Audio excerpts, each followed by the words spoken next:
Buonarato, how much money are you holding for me? Demanded Michelangelo that evening.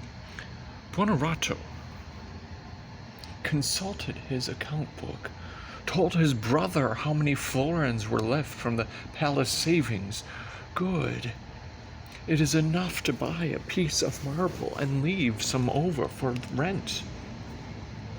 Then you have a project. No, I have only the need. You must back me in my lie to father. I shall tell him that I have a modest commission and that they are paying for the marble plus a few scudi a month while I work. We'll pay this money to Lodovico from the savings. Buonarato shook his head sadly.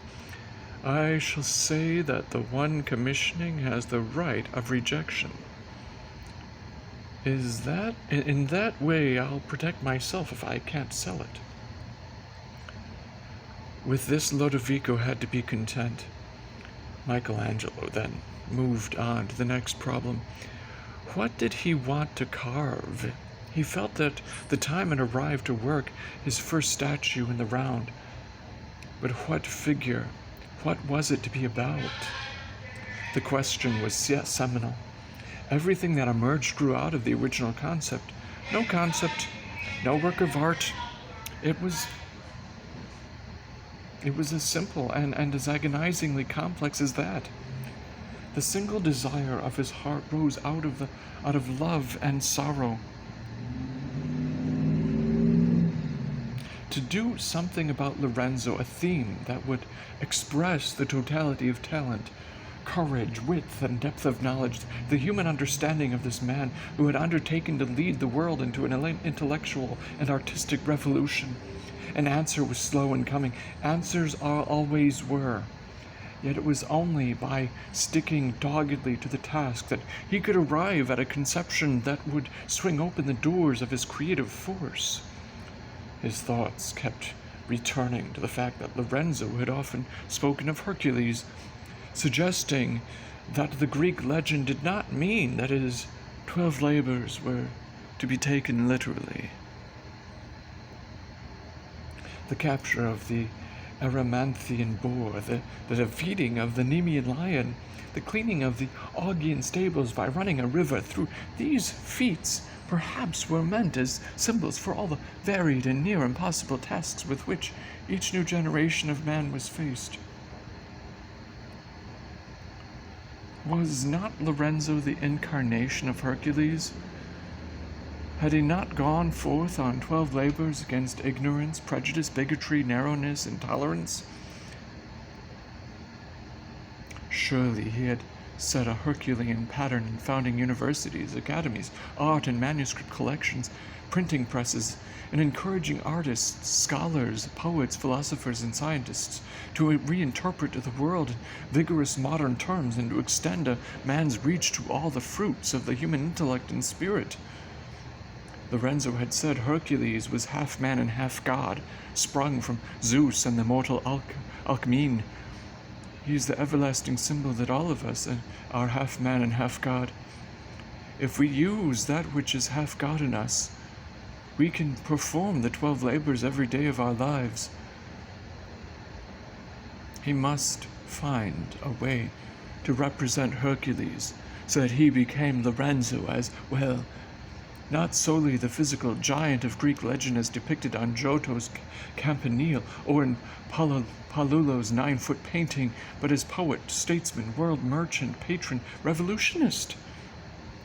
In the meanwhile, he had to get out of the house, into his own workshop, just as he had left bas relief behind him, so he'd outgrown Bertoldo's art of the miniature. Moreover, he could not conceive of sculpturing the Hercules of Lorenzo in less than life size. By rights, it should be half again as large as man, for they were demigods who needed heroic marble from which to be born. But where to find such marble, and how to pay for it? His savings contained but a tithe of such a cost. He remembered the workshop of the Duomo behind the vast cathedral which had been the headquarters of the workmen and materials while the cathedral was being built, and which was subsequently used by the foreman on his maintenance crew in passing the gates while materials were being moved in or out. He recalled having seen several large blocks of marble lying about. He walked to the workshop, made a tour of the yard. The foreman, bald as a slab of pink marble and with a nose that stuck straight out like a leveled finger from his face, came up to ask if he could be of service. Michelangelo introduced himself. I was an apprentice in the Medici garden. Now I must work alone. I need a large marble, but I have little money. I thought the city might be willing to sell something it did not need. The foreman, a stonemason by trade, closed his eyes in the narrow, protective slits against flying chips. Call me Bep. What interests you? Michelangelo took a deep breath. First, Bep, this big column, the one that has been worked on. That's called the Duccio block. Comes from Carrara, stands 17 feet high. Board of Works, the Duomo bought it for Duccio to carve a Hercules to save labor, ordered it blocked out in the quarry.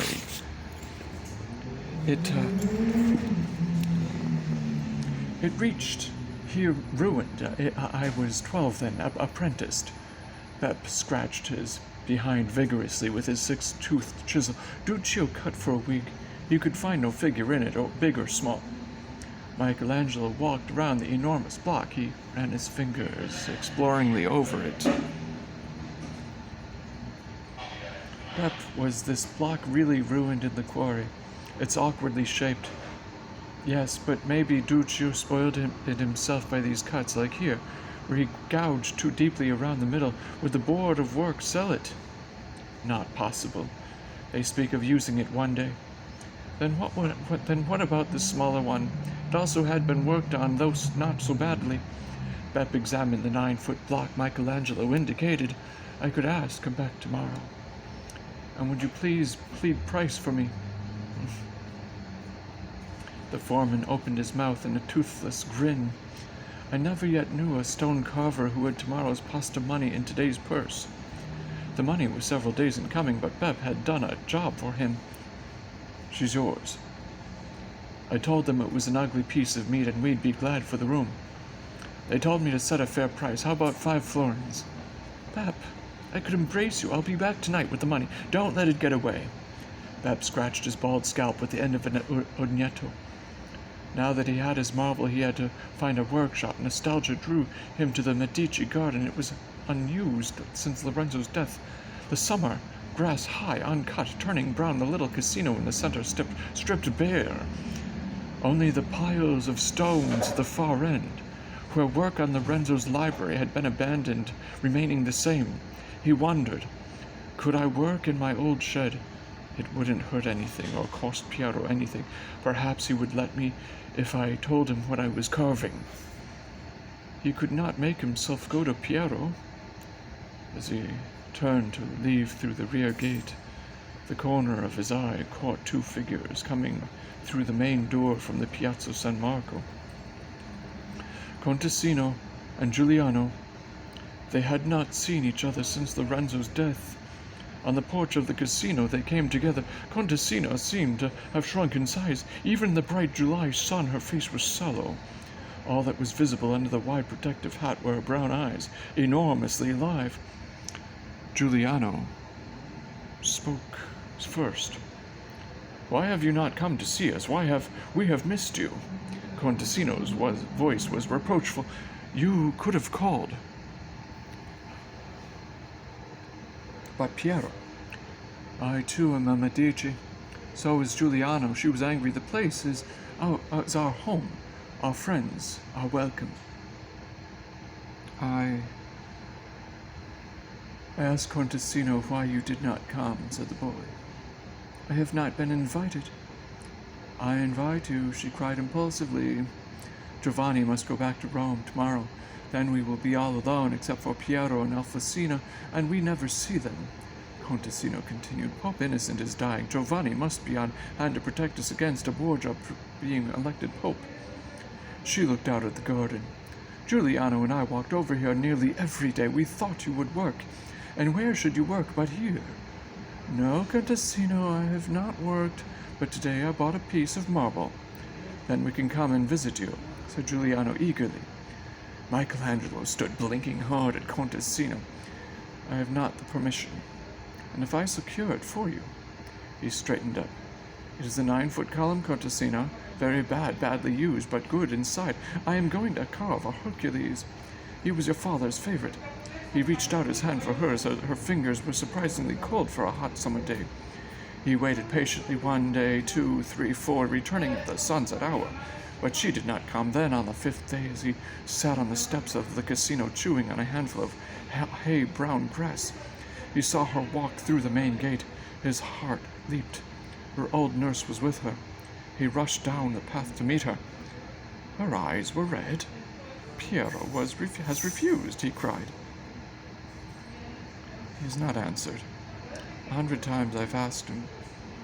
He stands in silence. That is his way. Then it can never be that he refused. His bright hope of continuing in the garden crashed. I was afraid it would be so, Contessino. That is why I left the palace, and have not come back, even to you. She took a step closer, then they now stood with their lips only an inch apart. The nurse turned away. Piero says the Ridolfi family will be displeased if we see each other again. Not until after my marriage, at least. Neither of them moved closer. Their lips did not meet. Their slight, young bodies did not touch. Yet he felt himself held and holding in a beloved embrace. Contessino walked slowly down the center path past the little bronze boy, taking a thorn out of his foot in the now still fountain. Together, she and the nurse disappeared into the piazza.